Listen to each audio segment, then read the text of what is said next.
Good afternoon. Welcome.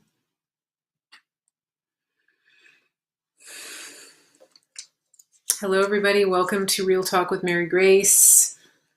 It is Wednesday, the 9th of December, 2020. It's good to see everybody.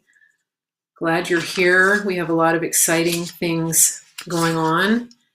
I am Mary Grace. This is Mary Grace Media. And as you're coming in, please share this. We are live on Facebook, Periscope, Twitter, YouTube, and CloutHub. And I don't know how long we're going to be on YouTube because they've decided to go full CCP censorship. So there's that. And so we'll just see what happens. They're going to be pulling down, hold on a second. They're going to be pulling down broadcasts that are telling the truth. And so we'll just see what happens. We'll do the best we can. I've worked pretty hard to get the YouTube channel up and running and to get over 1,000 subscribers. Supposedly I was going to be able to go live on YouTube from my mobile device with 1,000 subscribers, but they're still not letting me do that. So we are witnessing moving the goalposts even as we speak. And that is the 21st century, the massive censorship that is being perpetrated by big tech. And unfortunately, we have people in Congress, including Republicans, who are approving and signing bills that do not include the removal of the Section 230 protections for social media companies, even though the president has said that he will not sign a defense bill that doesn't have that in it. So we'll see how that goes. But it is not very good to see Republicans signing a bill that has that doesn't have that in there.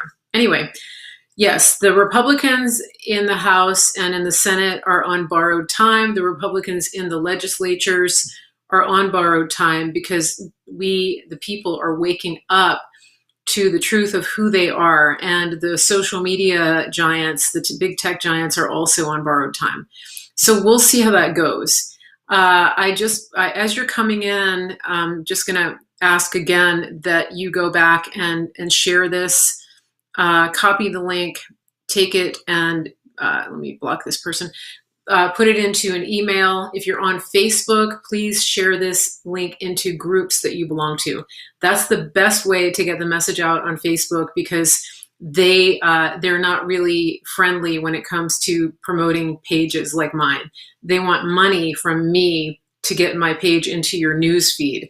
But if you drop the link into a group that you belong to, it really helps get the word out. So as you're coming in on Facebook, please do that.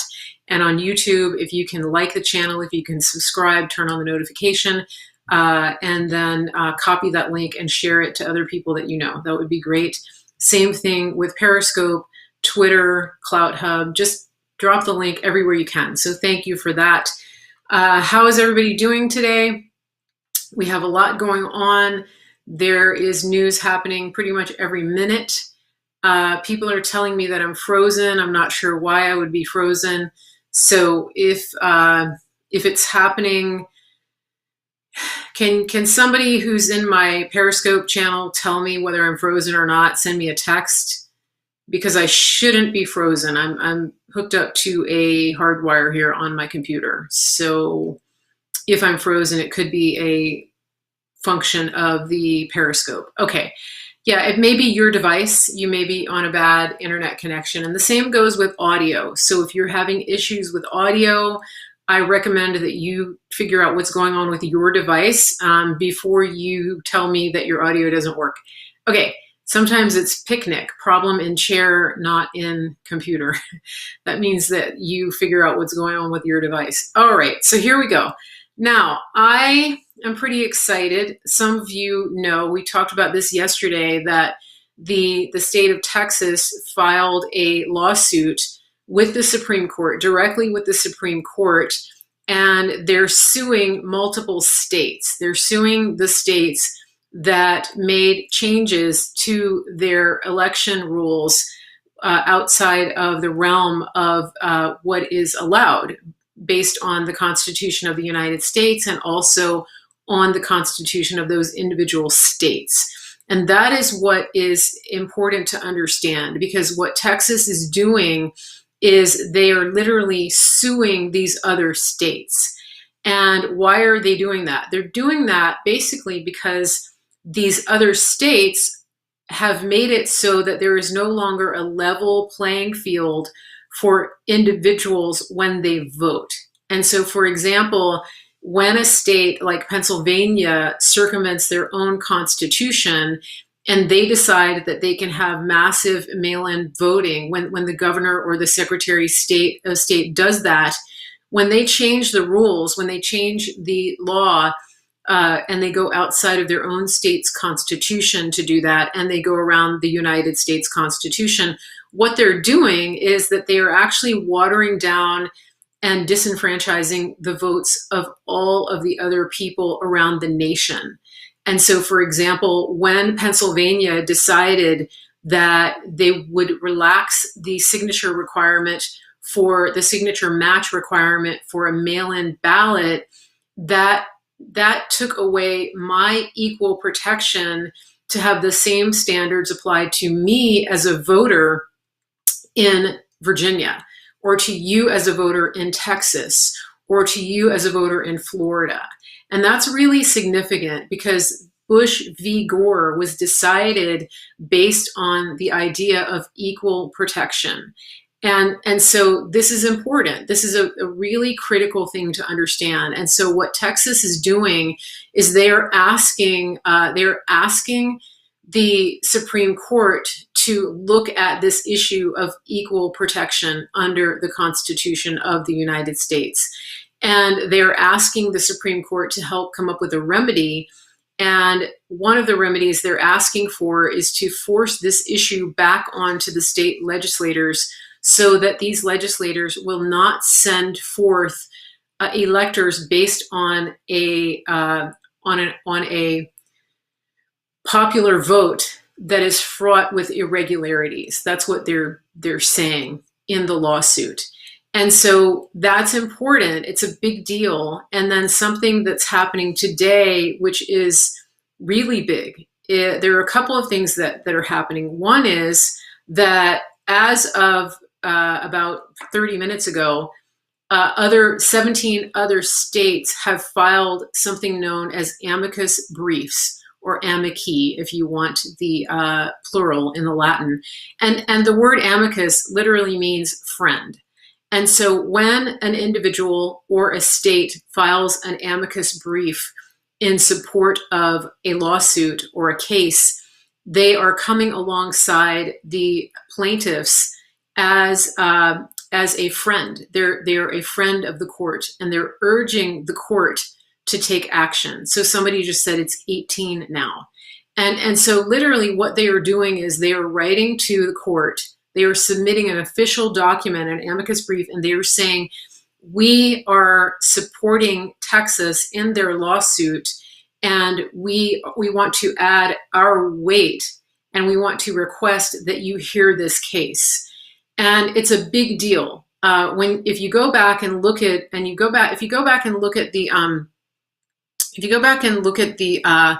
the General Flynn case, something very interesting happened in that case, and that is that there were individuals filing amici in favor of the Department of Justice. They were actually filing against General Flynn, which the whole thing, and Judge Sullivan had urged them to do that. The whole thing was just weird and crazy. And so the way that it's working now is the way that it's actually supposed to be. When you're filing an amicus brief in a lawsuit, in a filing that has integrity, and this suit has integrity, and this suit has standing. So that's important to understand, because it's like having character witnesses, as it were. So for example, if you were applying for a job with the government, and you had to put forth references, a really high-powered job, for example, and you not only had references, but you had Here we go. Hold on a second. I was waiting for him to come back.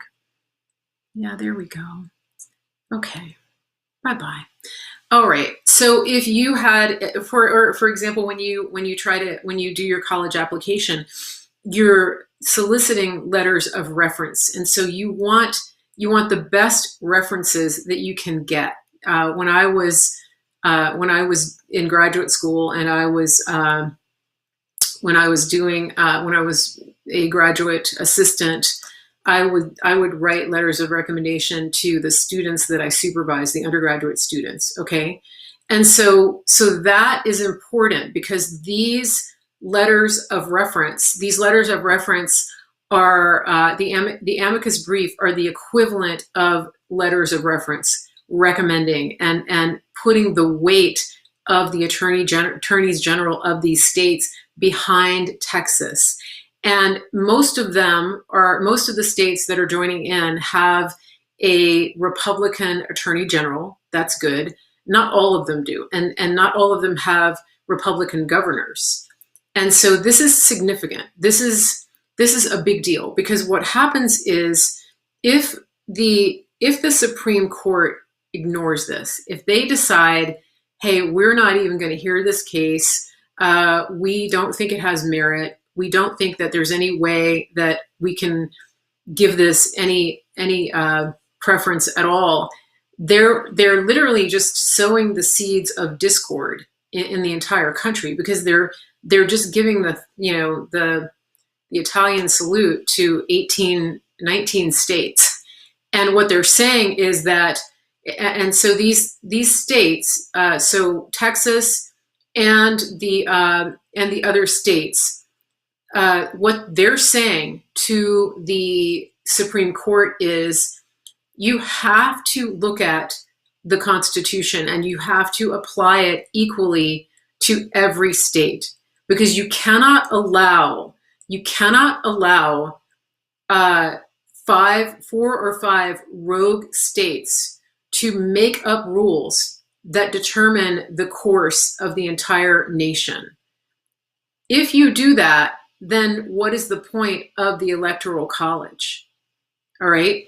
Do you understand? It's just like, if we do that, then that would in my mind, this is not a legal argument, this is just my thinking, is that in my mind, that is the equivalent of doing away with the Electoral College and just deciding based on the popular vote, which would mean that California and New York and a couple of other highly populated states would be the ones who would decide every time. Okay? Are you tracking with me? And so this is a big deal. An amicus brief is important. And so this is very good. It's very good.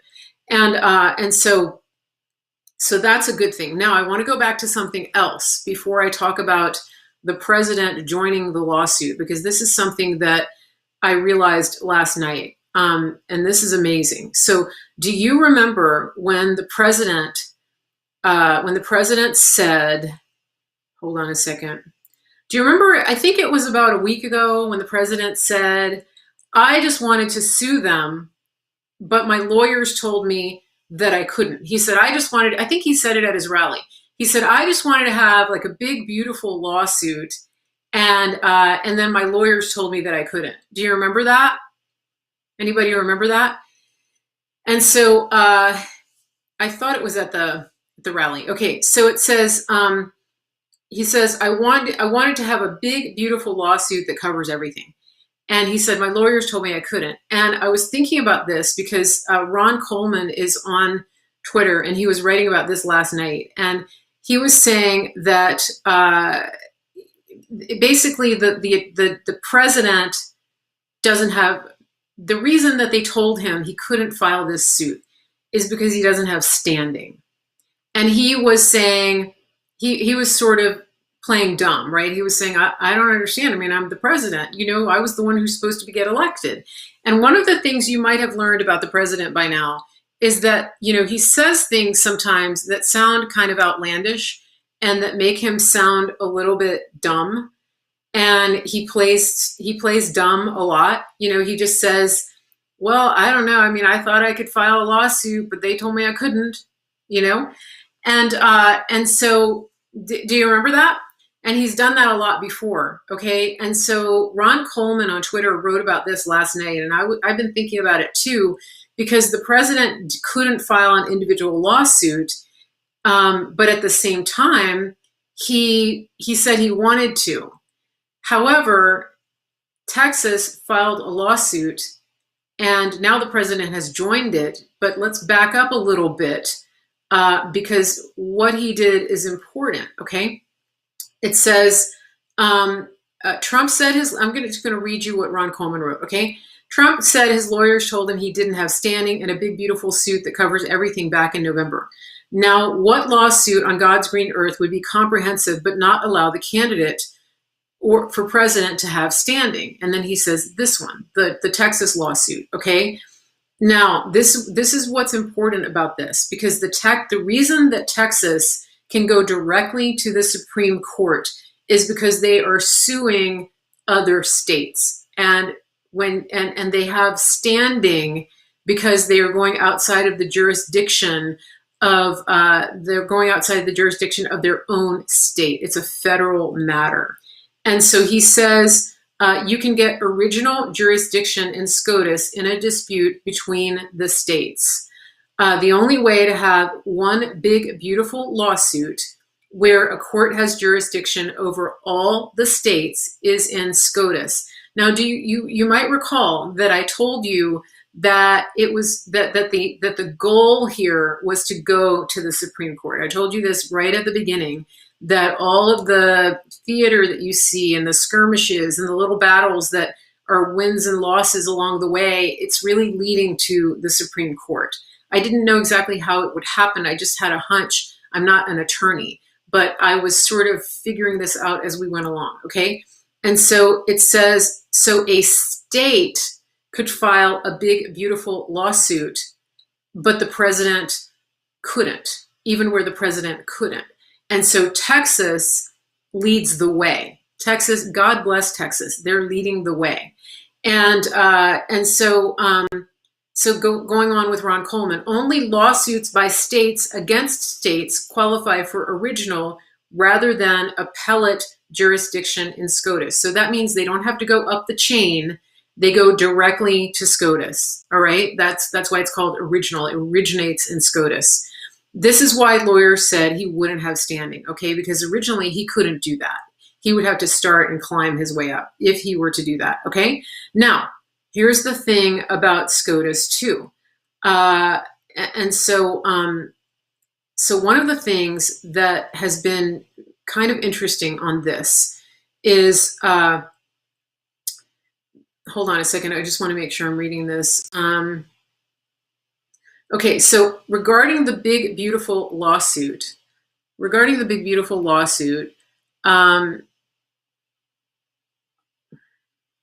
okay, it says the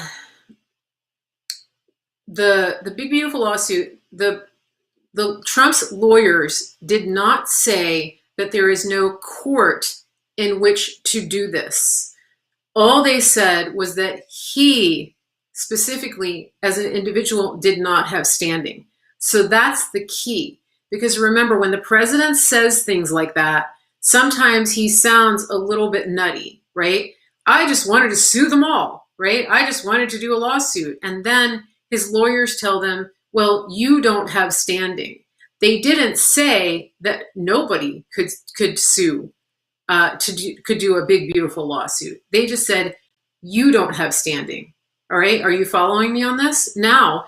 And so, so this is important. And so if you think about this, I'm going to read this thread. I'm going to continue reading. It says, it answers a few questions. One was the Alito question, which is Alito, you know, he didn't grant the injunction to Sean Parnell, which I'll come back to in just a minute. Everybody was freaked out about that. I think it's okay. But it says that this lawsuit at this hour draws on all the information, evidence, data, and legal mishaps of the previous cases, the ones that were savaged for their errors and sloppiness because they had to move first and fast against the institutional current and the state hearings. So do you remember how some of the lawsuits that were filed, they said it doesn't have this detail, it doesn't have this, you don't have standing, blah, blah, blah, right? So the intention all along was to get to SCOTUS. Now, one thing that I've learned in this process is that SCOTUS doesn't hear evidence. And you notice how the people keep saying there's no evidence, you can't produce evidence, you can't show evidence. Well, most of the time when you go to SCOTUS, it's not like a courtroom where you present, graphics and leaked documents and things like that. You present your argument and then SCOTUS rules on it. However, there is a situation in which SCOTUS does look at evidence, and we are in that situation. All right. It says so for a long time, the person who has been talking about looking at evidence has been Thomas Wichter, and people have been sort of disparaging him and saying the Supreme Court doesn't hear evidence. However, it says because Thomas Wichter says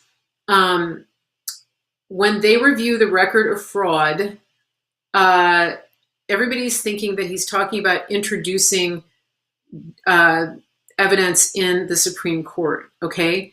Now, if the lower courts have refused to see the evidence, then you can introduce it into the Supreme Court. I think I got that right. If somebody here is a SCOTUS specialist, you can feel free to correct me. Okay. So there is a time when SCOTUS can consider evidence in the first instance. There is a time when SCOTUS can consider evidence in the first instance, and that is when a case has original jurisdiction. So you go back to the Attorney General of Texas, Paxton. It's interesting, isn't it? Do you think that he knew this all along? Do you think that maybe when the president was advised about this, that he also had this conversation? Do you think that Rudy Giuliani and Jenna Ellis might have known all along that this was coming, that regardless of what happened with the evidence in the lower courts, in the appellate courts, that the SCOTUS would hear this evidence, would review evidence because it's an original case? Okay? And so this is exciting because once again, the president signals what he's going to do, but he's so brilliant because he told us, he said, we are going, I wanted to file one big, beautiful lawsuit. And that's pretty much what he's doing. And he's filing it in such a way that the SCOTUS will review the evidence. Okay, so there's one instance in which SCOTUS reviews evidence, and that is when it's an original case, when it originates with SCOTUS. Okay, pretty interesting, right? And so they will be looking at evidence. And somebody just asked, what evidence do they have that they didn't show the lower courts? There's a lot, because the evidence is because the lower courts in most cases wouldn't look at the evidence. And do you remember how everybody was running around with their hair on fire and saying, oh my gosh, this is horrible, they won't look at our evidence, they're being really mean? Well, do you think maybe this was part of the strategy? I don't know. I'm just saying there's a ton of evidence. We know that.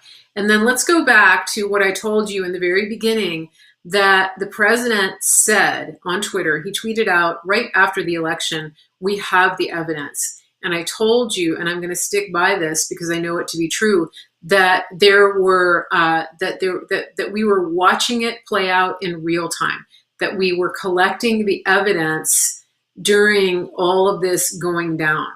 While it was happening, we were watching it in real time. And remember that the FBI isn't the only game in town. They're not the only investigators. This is a military operation. We have military intelligence that are that have been a part of this for so long. And if you watched my show yesterday, I was showing you the video of Admiral Rogers where he was discussing basically the war games and the scenarios that they play out and that they rehearse when in anticipation of an event like this. They don't get caught up the day before or when it happens. They role play this. And they have war games around these kinds of scenarios. So they were ready. They were ready. And so so that's important to understand. And I think that the other thing to understand too, remember, is that the elections are considered critical infrastructure, that it's critical to national security. And that is key because the military protects our nation from invaders and from enemies, foreign and domestic. So that's where we are, and you should be really encouraged because this is a good place to be. Is it going to be all wrapped up and tied up in a bow neatly tomorrow? No. Is it going to be resolved, and will the president remain in the White House? Yes, he will.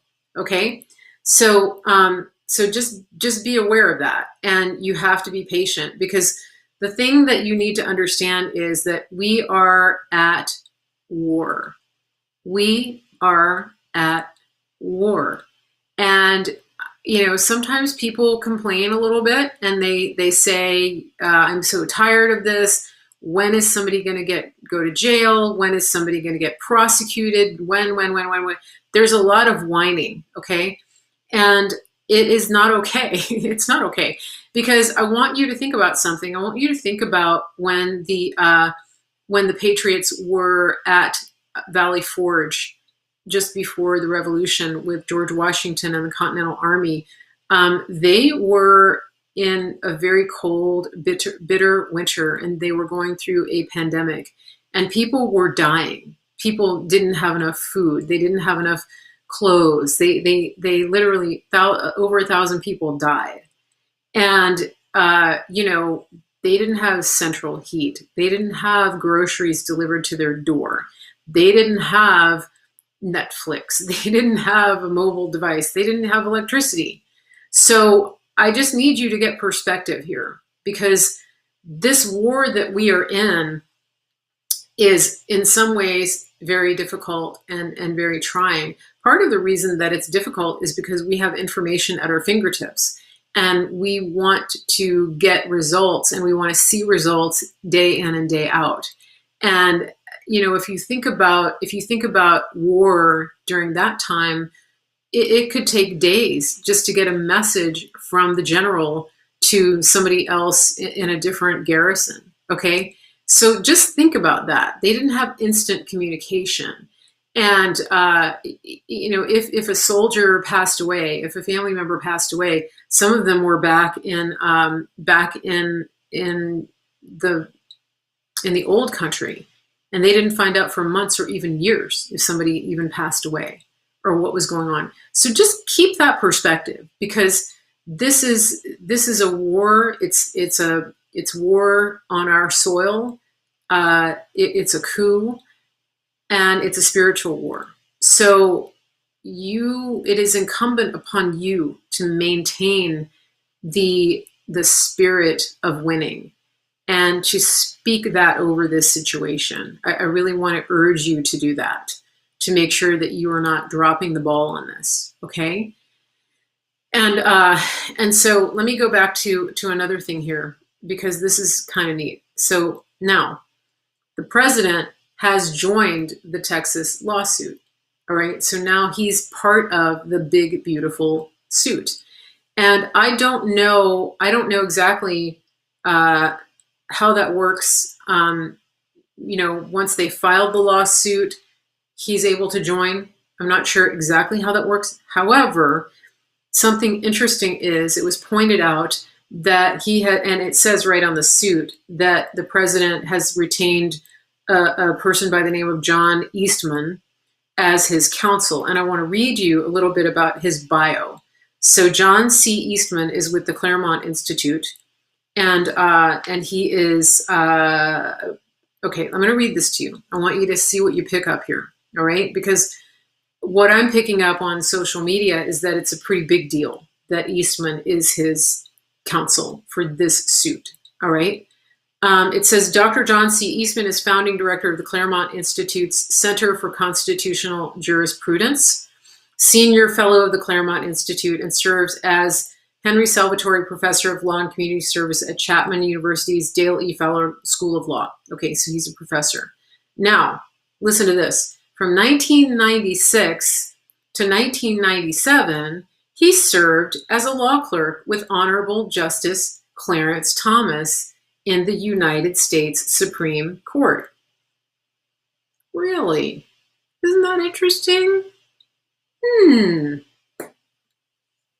What do you think about that? Who was it that put Justice Clarence Thomas through the high-tech lynching during his confirmation? What's the name of the person who led that in the Senate, who was most heavily opposed to Clarence Thomas getting confirmed? Remember that? There are no coincidences.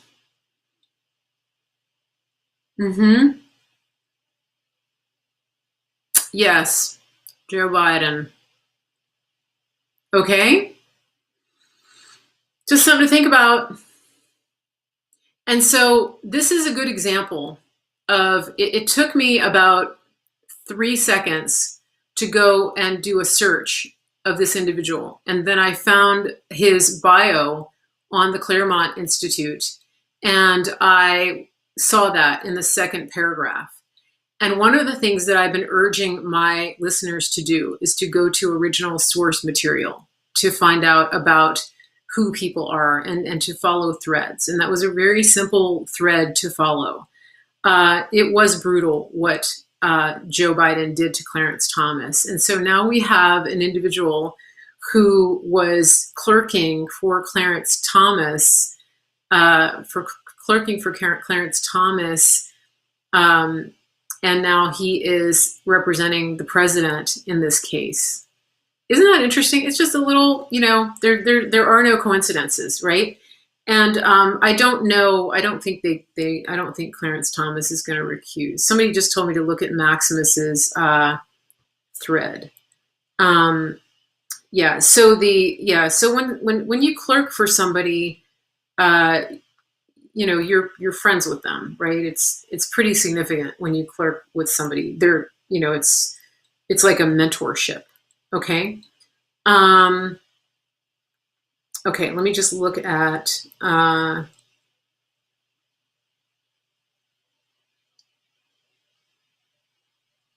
Maximus is saying that that because the Texas case is a matter of original jurisdiction, the court is nearly obligated to hear it. They're taking it very seriously. Okay, so I think that's important to understand. But I did want to just point out, that the president has this individual as his counsel. And so, if you are tempted to think that everything is just happenstance and that the president is sort of, rolling around in the White House, confused and disheartened and dismayed, and that he doesn't know what's going on, and that the wheels are falling off, and that he's getting bad advice, and that somebody needs to take the reins, and that people close to him are urging him to concede, and all of these cockamamie ideas. I want you to understand that that's not the case, that he has very good advisors, that he's making really good decisions, and that a lot of what you're seeing has actually been planned out for quite some time. So just keep that in mind, okay? And there is one thing that you can do. There's some action that you can take, and that is that you can actually call the Supreme Court. And I'm going to give you some numbers to call. And here, there are two things that you want to ask them. All right. So get ready to take notes. You want to ask them to, you want to urge them politely. You want to be pleasantly persistent. You don't want to yell at them. Okay, be polite, because the people who are answering the phones there, they're not politicians. It's just it's their job. All right, so you want to ask them two things. You want to urge them. You say, "Hi, this is so and so. I'm Mary Grace. I want to. I'm calling regarding two matters, and I would like to urge the Supreme Court to do two things. I would like for them to grant an emergency injunction in the Texas case, the Texas lawsuit against these four states. And I would also like to, hey, Dr. Blake, I would also like to urge them to set a hearing for Sean Parnell's case." So those are two things. And you just say it just like that. "I'm calling for two reasons. I would appreciate if you would pass my message on to the Chief Justice, to SCOTUS, and make sure that they understand that this is what I want as a voter. I want them to grant an emergency injunction to in the Texas case, and I want you to set a hearing for Sean Parnell's case, Sean Parnell and Senator Kelly." That's what you want to do, okay? And the number is, there are two numbers. One is 202-479-3000, 202-479-3000. People, please put it in the chat, whatever platform you're on. And then also, I want, the other number is 202-479-3011, 202-479-3011. So two things: emergency injunction in the Texas lawsuit, and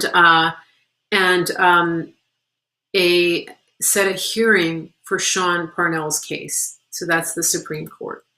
All right. And so I'm going to tweet it out right now. This was an original tweet that Maximus put up, but I'm going to tweet it again. Twitter is being extremely difficult right now. So you might have to go to my timeline on Twitter. And if you don't see the tweet, click on tweets and replies. That's a little secret with Twitter. Sometimes they hide things. And so you click on the tab that says tweets and replies. Okay. Anyway, I just tweeted it out. It's on my Twitter. All right. If somebody wants to put it in the chat on Facebook and YouTube, that would be great.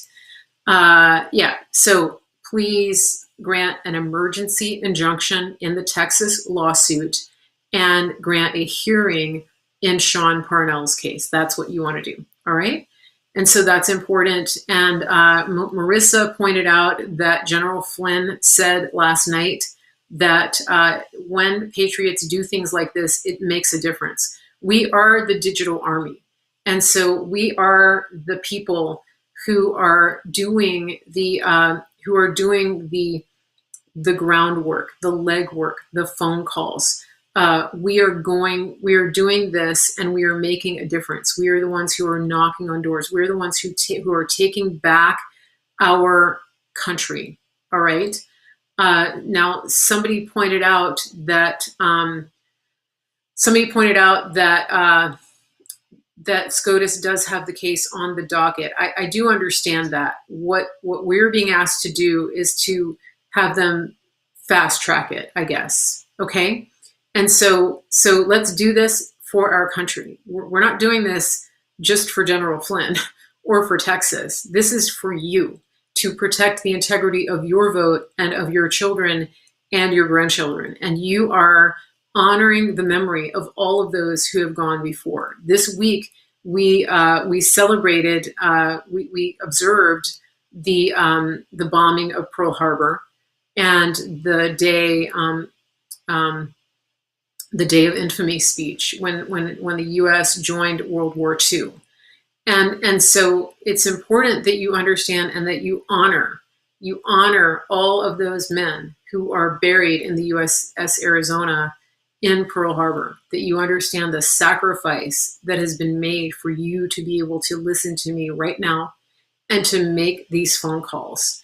And you understand the sacrifice of those men and women who were with George Washington's Continental Army, that you understand the sacrifice of all of the soldiers who've left blood on the sand in the Middle East. That's what is so important right now, that their sacrifice is not in vain. And I'm urging you to take this time and to take the responsibility very seriously for preserving what we have in our country. Because this is the second American Revolution. There's no other way to describe it. Okay? And so go ahead and do that. And there was something else that I wanted to tell you about, and that is this. So Secretary of State Pompeo, he was in Georgia today. Did you know that? Did anybody know that Secretary of State was in Georgia? Isn't that interesting? He was giving a talk, and it was broadcast on the Epoch Times. So he was at Georgia Tech, and he was giving a talk at a university there at Georgia Tech, I think Georgia Tech. And he was talking about the CCP infiltration of our universities, of our institutes of higher learning, and of how they have actually influenced and really taken over the powers and levers of influence in these institutions. They basically have bought them out. And so it's interesting because he said that one of the ways that they've done this is by putting something called the Confucius Institute in schools. And by the way, Donna, there is a Confucius Institute in your town at the Wesleyan University, okay? And so this is something to pray about, because this is where they indoctrinate. And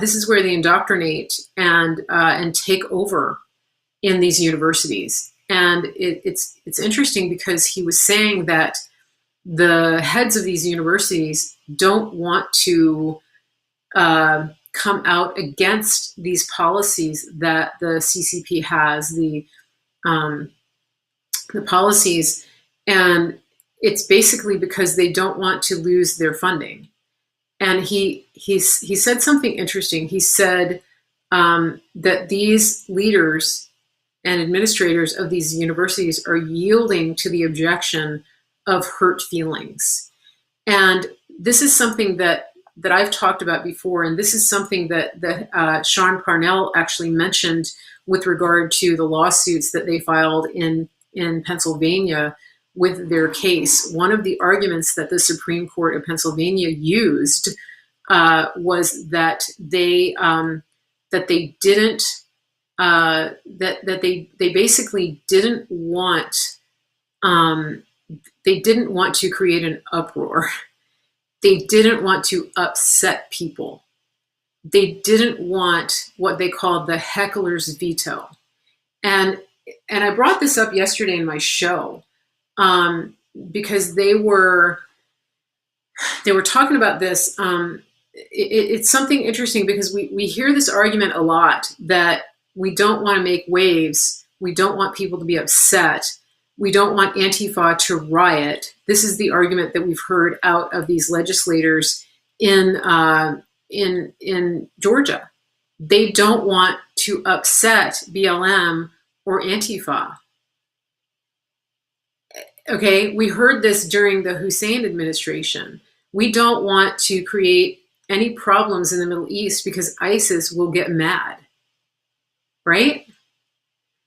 Okay, and that is what is known as yielding to the objection of hurt feelings. And so rather than do the right thing, rather than act with integrity and kick the CCP out of your university or stand up to them, rather than do your constitutional duty as a legislator, you are bowing to the tyranny of the temper tantrum, basically. So you would rather just avoid conflict. It's classic conflict avoidance. And one of the things that these groups, these radical groups, have capitalized on for so long is the Judeo-Christian practice of turning the other cheek, of avoiding conflict. And it's a problem because Christians have actually misinterpreted that, and they have allowed their institutions and their own personal lives to be and their rights to be trampled in the attempt to avoid conflict. Do you see that? And so this is why we have an entire population walking around wearing face coverings. This is why I'm the only one in the store without a face covering on. Because even the people who tell me that they think it's wrong would rather avoid conflict. They would rather avoid the mean looks of people in the grocery store than to stand up for what is right. That's a problem because that mindset has been exploited. That mindset has been exploited to enslave an entire population to a mandated piece of clothing, to a mandated medical device that is based on zero science. Yeah, the GOP is also like that. And so every day I feel like I'm a voice crying in the wilderness, telling you that you have to stand up. Because what is happening right now, what is happening right now is that these entities who have only evil in store for our country, they see this. Do you think that they don't watch and pay attention to the way Christians act, to the fact that Christians just roll over and turn into doormats when it comes to things like this? Oh, it's the loving thing to do. Wearing the mask is the loving thing to do because I don't want to hurt people's feelings and I don't want to upset them. Right? Okay? That's where we are. And so if you see and understand what is happening with the CCP and how they are trying to take over, they literally are. They've infiltrated. If you understand that, if you understand the deeper implications here, you're going to start getting bold and taking back your freedom. Because you have to do this. You have to be the one that walks in the store. And I was at the grocery store with my dad today, and we normally we don't have any issue. And a lady at the end when we were leaving came up to us and offered us a mask. And I said, no, thank you. And she said, but it's required. And I just said, yes, ma'am. And I smiled and left because we were on our way out. And, you know, she was old, she was overweight, she looked like she had a lot of high risk factors. And so if she wanted to wear a mask, that's up to her. But I'm not going to do it. And I'm not going to do it out of compassion for her feelings because most people who are wearing the mask are believing a lie. And so when you do this, somebody said that their church is asking them to do it for the people who are afraid. That is a codependent behavior. That is like that is allowing people to live in fear. And so you're feeding the fear. We are not people of fear. We are people of faith.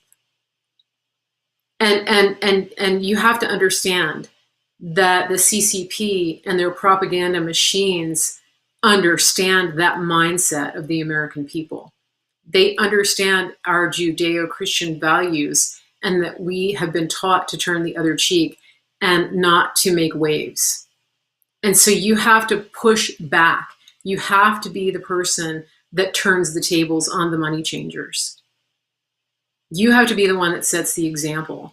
And it is actually more loving not to wear a mask than to wear one. First of all, because you are not feeding into the fear, but also because you're allowing your immune system to get stronger. And so you become a stronger person and you're actually helping everyone around you by not compromising your immune system. And you can even say that to people. It's actually more compassionate for me not to wear a mask because my immune system gets stronger. Therefore, I don't have as high of a risk of getting sick, and I have less risk of getting you sick. So it's actually more compassionate and kinder for me to not to wear a mask. All right. And one thing I have noticed when you go into a store, some of them have people at the front who will tell you, you know, you have to have a mask on. Now, sometimes I'm able to just say, no, thank you, and I keep walking. But for the most part, I've noticed that if you're in a store and you don't have a mask on at all, they're much less likely to approach you. If you have a mask around your chin, someone's gonna say, pull up your mask, right? I've just noticed that. That's been my experience. Try it. Just try having no mask anywhere in sight, not on your ear, not hanging down below your chin, not on your head, whatever. Just no mask. They just sort of leave you alone. And then if they come up to you and offer one, because sometimes they have to, because they're going to get monitored, right? It's their job. Just say no, thank you. And so that's what I'm urging people to do. All right. Because this is a control mechanism. It's nothing short of that. You have to understand that. Now, I don't want to get stuck on that, but I did want to tell you. But let's go back to Pompeo for a minute. Yeah, Trader Joe's is like full on commie. All right. Now, let's go back to this situation with Pompeo. All right. We've had a lot of exposure to Brian Kemp and the Chinese money that has flowed into Georgia and the ownership of Dominion voting machines. And then today we find out that Secretary of State Pompeo is in Georgia giving a talk at a university about the CCP in universities. Do you think that's the only thing he was doing in Georgia? Raise your hand if you think that's it. No. No, I don't think so. And my guess is that he wasn't there alone. Anybody who's paying attention would probably put two and two together and say, oh, great, he's giving a talk at a university. That's not all he's doing. All right. And so just something to think about. Okay. Yeah, I know that some states, going back to the masks, I know some places are just absolutely over the top with the masks, okay? But you know, go in groups. I said this, go in groups, and then when you get in there, just take the mask off, right? So just it's up to you, but yeah, we have to push back.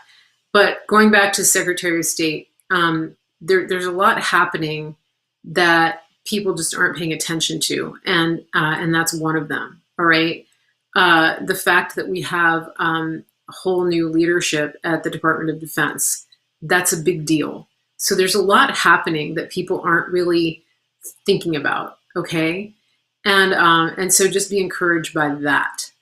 And let's see.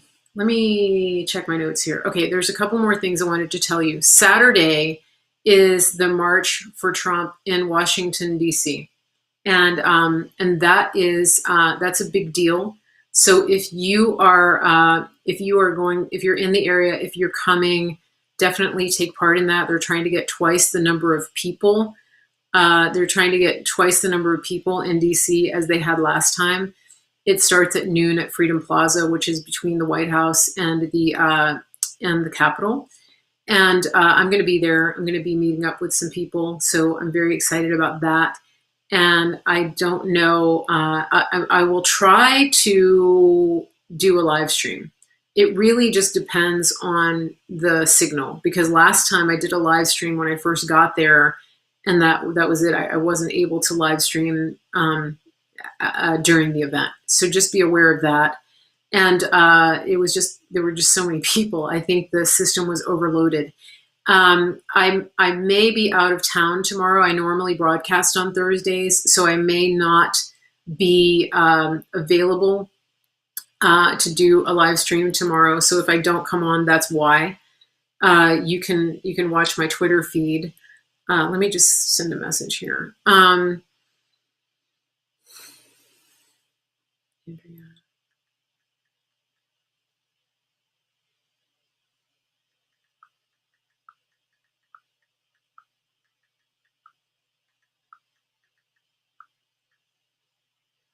Okay, All right. So, it looks like Arizona just filed an amicus brief. Diane, I saw something that General Flynn would be talking, and I'm not sure that it was. I'm not sure it's at Freedom Plaza. I need to get more details about that.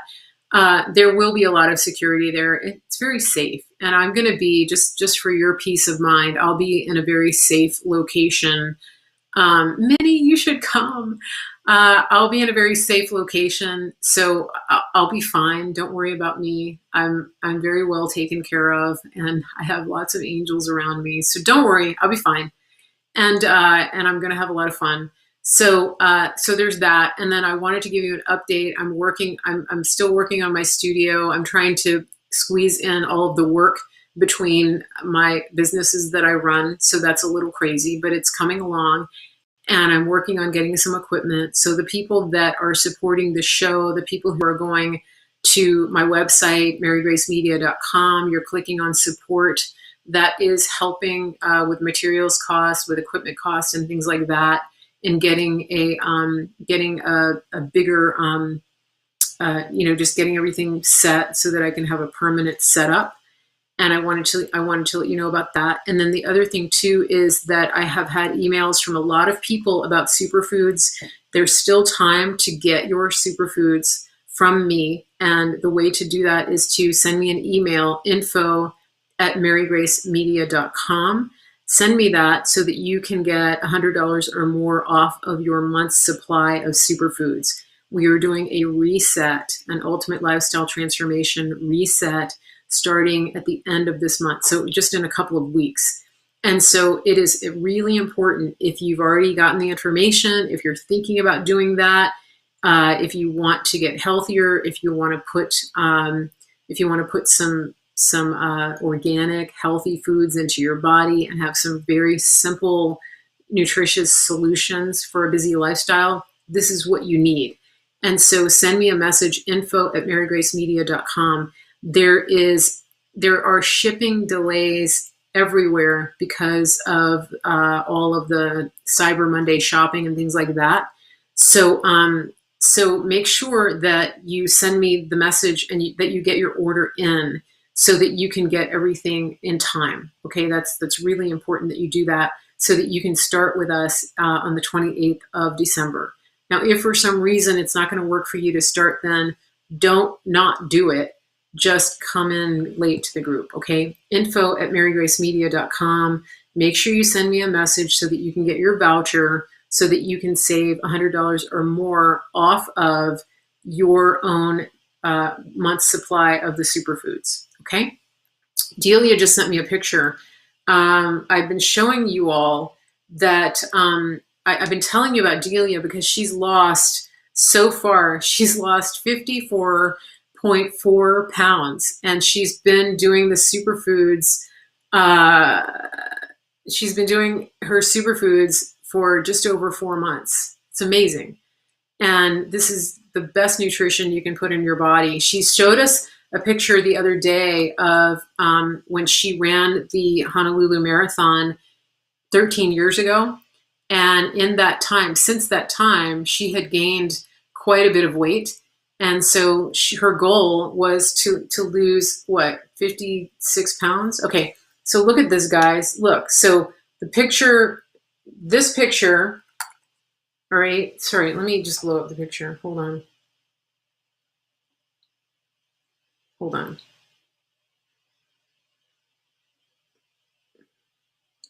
going to put it in my photos. Okay. Andrew, did you get my message? All right. Look. Okay, so 13 years ago, that's her in front of the sign at the marathon, and this is her today. Isn't that amazing, you guys? I mean, pretty good, huh? Pretty good. Awesome. So she's in the chat in Periscope. So if you want to give her a big round of applause, that's awesome. And so that's what she's been working on, just diligently walking every day, drinking a lot of water, eating her superfoods, just really been following the plan, and that's the result. So it's great. And, you might not have weight to lose, and that's fine. I eat the superfoods for nutrition because it's just the best source of nutrition I can eat, and I have an autoimmune condition, so it just keeps me looking and feeling great and keeps my mind sharp. So it's really good. Yeah, good job, Delia. That's amazing. Yeah, she's been very disciplined and not hungry, because the superfoods they just flood your body with good nutrition. So it's great. And some people do keto, but I got to tell you, this is way easier than keto. Like, first of all, you're not like cooking nearly as much. Texture wise, it's just so easy. You're just eating. It's just easy. Yeah. So send me a message, info@marygracemedia.com. And Delia said she just announced it to her Facebook family. Are you getting reactions? Do superfoods cause gas? I don't know if I can answer that question. Send me a message. And you can get some more information. info@marygracemedia.com. Can it fit into a keto lifestyle? I think it can. You just have to look and see for yourself and decide. We have a protein source that is a zero carb protein source, so that's good. Yeah.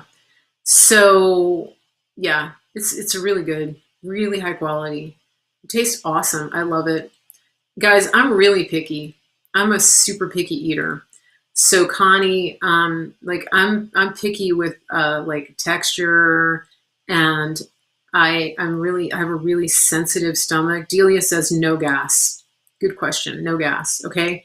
And I'm really picky with like textures. Like, I've had shakes that I just don't like, and they're gritty and gross. This isn't like that.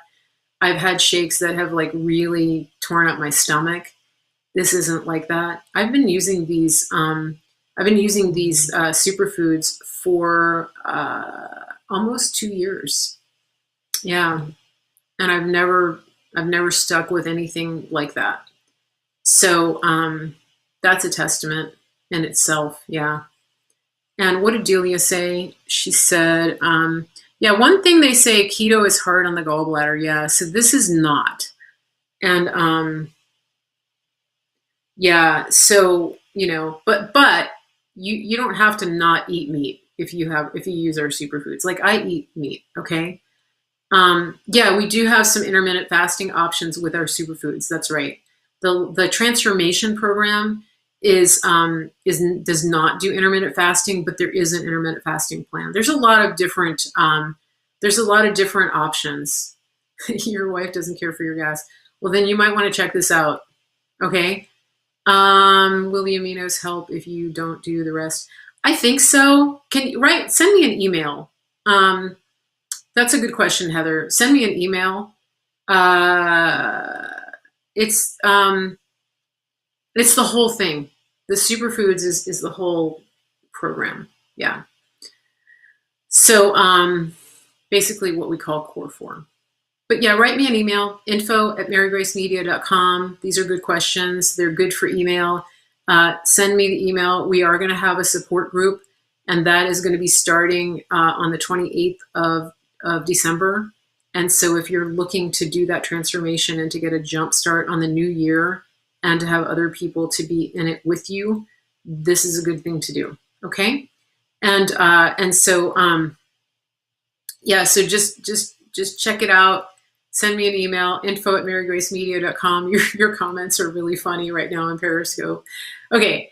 I will be back maybe tomorrow. I will try to broadcast from DC on Saturday, depending on the signal. And hopefully everyone will tune in. I know that Real America's Voice will be broadcasting it. I'm pretty sure that One American News will be. RSBN will be broadcasting. I believe that YouTube is taking RSB down again. And so there's that. So just keep the president in prayer. Keep me in prayer. Thank you to everyone who supports me, who supports the show, who takes part in the superfoods. It's all great. And I will be back on maybe tomorrow.